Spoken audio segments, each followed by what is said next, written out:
सपा का आरोप, चुनाव से पहले बीडीसी मेंबरों की पकड़ कर रही है बीजेपी की सदर विधायिका। समाजवादी पार्टी जिला अध्यक्ष गोपाल यादव ने बीजेपी की सदर विधायिका सरिता भदौरिया पर लगाए गंभीर आरोप। बड़पुरा ब्लॉक में सदर विधायिका सरिता भदौरिया ने कई बीडीसी मेंबरों को उनके घर से उठवा लिया, जिनको मतदान के दिन अपने सहायकों के साथ मतदान स्थल पर भेजेंगी। बीजेपी पार्टी ब्लॉक प्रमुख के चुनाव प्रशासन के सहारे लोकतंत्र की धज्जियां उड़ाकर जीतने की कोशिश करेगी, क्योंकि अभी हाल ही में हुए जिला पंचायत के चुनाव में बीजेपी पार्टी अपने प्रत्याशी उतारने तक को इटावा में मजबूत नहीं थी, जिस बौखलाहट की वजह से ब्लॉक प्रमुख के चुनाव में बीजेपी सत्ता में होने के कारण प्रशासनिक अमले का सहारा लेने को मजबूर हो सकती है। आज समाजवादी पार्टी के जिला अध्यक्ष गोपाल यादव ने पार्टी कार्यालय पर पत्रकारों से वार्ता की, जिसमें उन्होंने बताया कि बीजेपी पार्टी को अभी हाल ही में हुए जिला पंचायत के चुनाव में शिकस्त मिली है, उससे बीजेपी बुरी तरीके से बौखला गई है और आने वाले ब्लॉक प्रमुख के चुनाव में प्रशासन का सहारा लेकर लोकतंत्र की धज्जियां उड़ाकर चुनाव जीतने की फिराक में है। समाजवादी पार्टी के जिला अध्यक्ष गोपाल यादव ने इटावा बीजेपी की सदर विधायिका का सरिता भदौरिया पर आरोप लगाते हुए बताया कि पिछले एक सप्ताह से विधायिका सरिता भदौरिया बड़पुरा ब्लॉक में घूम रही है और वहां पर बीडीसी मेंबरों को अपने साथ ले जाने का काम कर रही है, जिससे मतदान के दिन उन बीडीसी मेंबरों के साथ वह अपने सहायकों को भेज सके, जबकि भारत निर्वाचन आयोग की गाइडलाइन के मुताबिक सहायक उन्हीं मेंबर को मिल सकता है जिन्होंने मेंबर के नामांकन में या तो अंगूठा लगाया हो या निरीक्षण हो, अन्य किसी को सदस्य का कोई प्रावधान नहीं है। सपा जिला अध्यक्ष गोपाल यादव ने प्रशासन से मांग की कि आने वाले ब्लॉक प्रमुख के चुनाव लोकतांत्रिक व्यवस्था के अनुसार निष्पक्ष रूप से करवाएं, जिससे लोकतंत्र की गरिमा बनी रहे। और अंत में प्रशासन को हिदायत देते हुए कहा कि वर्तमान सरकार 2-3 महीने की है, आगे आने वाली सरकार 5 साल तक रहेगी, इसलिए प्रशासनिक अधिकारी निष्पक्षता से चुनाव करवाएं, किसी पार्टी के पदाधिकारियों को कुछ भी कहने का मौका न दे। जनपद इटावा से ब्यूरो रिपोर्ट, क्वेश्चंस न्यूज। अचानक एक वार्ता करनी पड़ी है, क्या उद्देश्य? अचानक नहीं, आप देख रहे हो इस समय पूरे उत्तर प्रदेश में ब्लॉक प्रमुख चुनाव की प्रक्रिया चल रही है। इटावा जनपद में भी ब्लॉक प्रमुखों के चुनाव हो रहे हैं।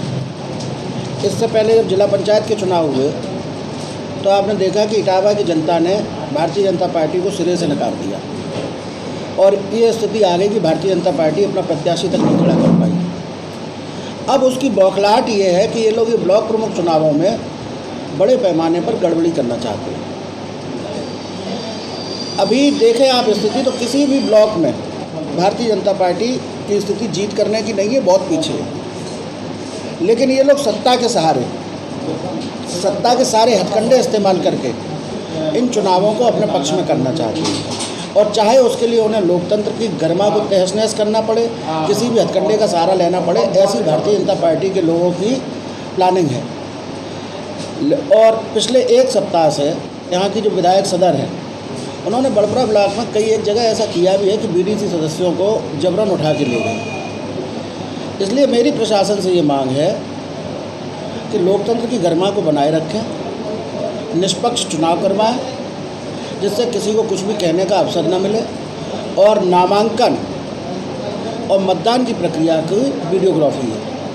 और दूसरी बात ये भी पता चला है कि भारतीय जनता पार्टी के लोग जिन सदस्यों को ज़बरदस्ती उठा ले गए, उन्हें मालूम है कि वो उनको वोट नहीं देंगे, तो वो उनके साथ अपने लोगों को सहायक के रूप में भेजना चाहते हैं, जबकि सहायक केवल उसी सदस्य के पास साथ भेजा जा सकता है जिसने बीडीसी सदस्य का जब नामांकन हो रहा था उस समय ये अपने उसमें दिया हो कि वो निरक्षर है और अंगूठा लगाया हो। अगर जिसने दस्तखत भी किए तो उसको भी सहायक नहीं मिल सकता। इसलिए हम चाहेंगे कि चुनाव आयोग के जो निर्देश हैं, जो गाइडलाइन है, उसके तहत ही चुनाव हो, जिससे कि पारदर्शिता बनी रहे और निष्पक्ष और साफ सुथरा चुनाव हो। बड़पुरा जो ब्लॉक है उसमें भी है, उसको लेकर के क्या निर्णय है? बड़पुरा ब्लॉक की ही मैं बात कर रहा हूँ कि विधायक सदर जो हैं यहाँ की, उन्होंने बड़पुरा ब्लॉक के कई बीडीसी सदस्यों को ज़बरदस्ती उनके घर से पकड़ के ले गई। कई एक लोगों को पुलिस के द्वारा पीड़ित करवाया, बीडीसी सदस्यों को, बीडीसी सदस्यों के परिवारजनों को, उनके निकट के लोगों को, ये प्रक्रिया उनकी लगातार चालू है। कई एक गांव ऐसे हैं कि अगर मैं नाम बताऊं, आप वहां जाकर पता करेंगे तो आपको पता चलेगा कि हाँ विधायक सदर आई और ज़बरदस्ती ले गई। प्रशासन से आपकी क्या उम्मीद रहेगी? देखिए, हम उम्मीद करते हैं कि प्रशासन निष्पक्ष रहेगा, और निष्पक्ष इसलिए रहना चाहिए कि लोकतंत्र को बनाए रखने के लिए निष्पक्षता बहुत ज़रूरी है। सरकारें आती जाती रहती, किसी के दबाव में प्रशासन ना आए, और ये तो सरकार 2-3 महीने की रहेगी केवल, इसके बाद 5 साल की सरकार है आने वाली, तो देख के चलें। ये ज़्यादा समय की मेहमान नहीं है, ये दल और ये सरकार है। जो सही हो, जो निष्पक्ष हो, वैसा काम प्रशासन को करना चाहिए।